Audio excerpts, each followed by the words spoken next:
Bonjour et bienvenue. Aujourd'hui, on va s'attaquer à un sujet absolument fascinant. À la croisée des chemins entre la physique et l'informatique, l'apprentissage automatique quantique, ou QML pour les intimes. C'est un domaine qui pourrait bien tout simplement révolutionner l'intelligence artificielle telle qu'on la connaît. Alors, voilà notre programme. On va commencer par se demander pourquoi on a besoin d'une nouvelle approche. Ensuite, on définira les concepts clés du QML, on verra comment ça marche concrètement, on regardera une application qui donne des résultats, on parlera des défis actuels, et oui, il y en a, et enfin, on essaiera de se projeter dans l'avenir. C'est parti. Allez, on commence fort. Première section, la prochaine révolution de l'IA. Pourquoi est-ce qu'on se pose même la question d'une nouvelle forme de calcul? En fait, les modèles d'IA qu'on utilise tous les jours, ceux qui font tourner nos applications, ils deviennent de plus en plus gigantesques et de plus en plus gourmands en énergie. On sent bien qu'on arrive aux limites de ce qu'on peut faire. Ça soulève une question essentielle. Pour continuer à progresser, est-ce qu'on n'aurait pas besoin d'un tout nouveau type d'ordinateur? Et c'est justement là que l'apprentissage automatique quantique entre en jeu. Mais alors, qu'est-ce que c'est exactement? Pour le piger, il faut faire un petit tour dans le monde assez étrange, il faut l'avouer, de la physique quantique. Commençons par les bases. Au cœur de tout ça, il y a le qubit. Un bit classique, on connaît, c'est un interrupteur. Soit il est allumé, soit il est éteint. 0 ou 1. Un qubit, lui, peut être les deux en même temps. Et attention, cette simple différence, elle ne fait pas que doubler la puissance. Non, non, elle la multiplie de manière exponentielle. Cette capacité un peu magique, ça s'appelle la superposition. L'analogie classique, c'est celle de la pièce de monnaie. Imaginez-vous la lancer en l'air. Tant qu'elle tourne, elle n'est ni pile ni face. Elle est une combinaison des deux. C'est grâce à ça qu'un ordinateur quantique peut explorer une quantité phénoménale de solutions en parallèle, là où un ordinateur classique devrait les tester une par une. Et puis, il y a l'intrication, un phénomène qu'Einstein lui-même qualifiait d'action fantôme à distance.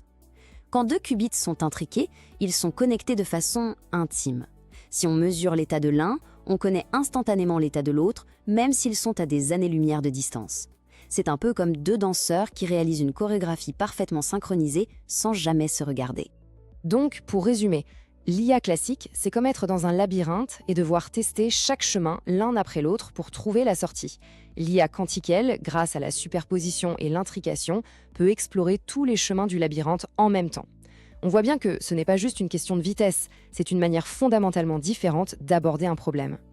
Bon, ok, les concepts sont là, mais passons à la pratique. Section 3, comment un circuit quantique apprend-il concrètement? Alors, la plupart des systèmes QML qu'on a aujourd'hui, ils tournent grâce à ce qu'on appelle les algorithmes quantiques variationnels, ou VQA. C'est une approche hybride et c'est très malin. Imaginez un duo, un ordinateur classique, le chef d'orchestre, qui donne des instructions, et un ordinateur quantique, le super soliste, qui exécute la partie compliquée. Le chef écoute le résultat et ajuste la partition pour le prochain essai. Et cette boucle, elle se fait en 4 temps. D'abord, on doit traduire nos données, par exemple une image, en langage quantique. C'est l'encodage. Ensuite, un circuit quantique, une sorte de programme qu'on peut ajuster, traite ces données. Troisième étape, on mesure le résultat pour le retraduire en information classique, lisible pour nous. Et enfin, l'ordinateur classique analyse ce résultat et dit au circuit quantique « Ok, change un peu tes réglages comme ça pour améliorer le résultat ». Et on recommence encore et encore jusqu'à obtenir le meilleur modèle possible. Mais à quoi ça ressemble un circuit quantique? L'analogie de la recette de cuisine est pas mal. Chaque ligne, c'est un ingrédient, un qubit. Et les symboles qu'on voit, ce sont les instructions, les étapes de la recette. On les appelle des portes quantiques. Ici, on voit qu'on applique des opérations à chaque qubit, puis une autre qui les relie, créant de l'intrication. C'est cette chorégraphie très précise d'opérations qui donne toute sa puissance au calcul. Allez, passons à la section 4 pour voir un exemple bien concret de tout ça. Est-ce que le QML fait déjà une différence quelque part? Prenons la reconnaissance d'images. Souvent, à la fin du processus, les IA classiques utilisent une technique qu'on appelle le global pooling. Pour simplifier, c'est un peu comme si, pour résumer un tableau de maître, on mélangeait toutes les couleurs pour n'en garder qu'une seule. On a une idée générale, certes, mais on perd tous les détails, toutes les nuances qui font la richesse de l'œuvre.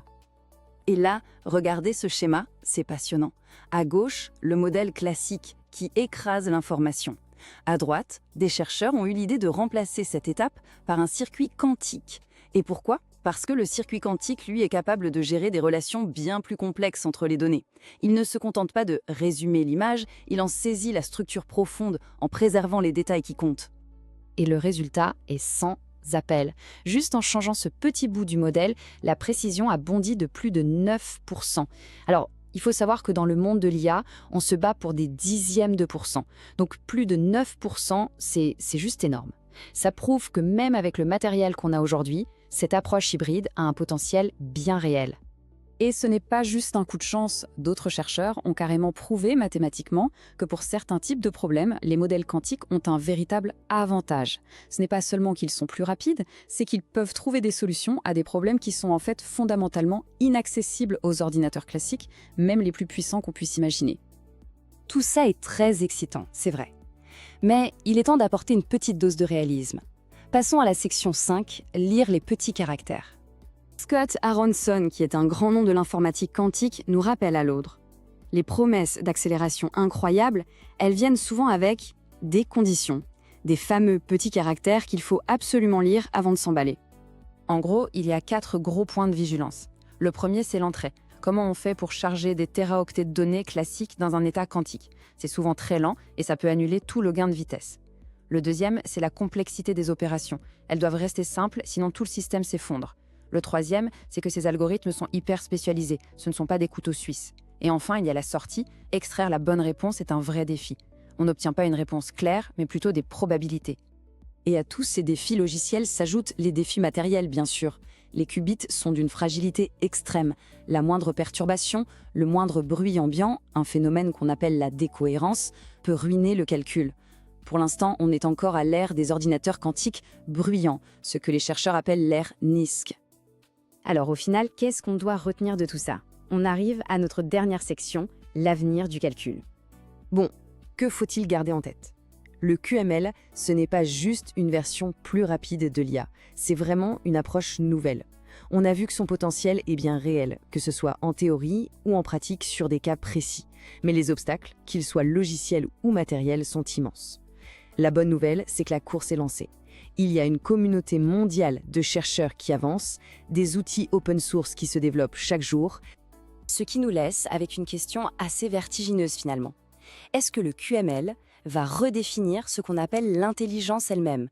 Ou est-ce que ce sera juste l'outil le plus puissant qu'on ait jamais inventé pour augmenter la nôtre? L'avenir nous le dira. Merci d'avoir suivi cette analyse.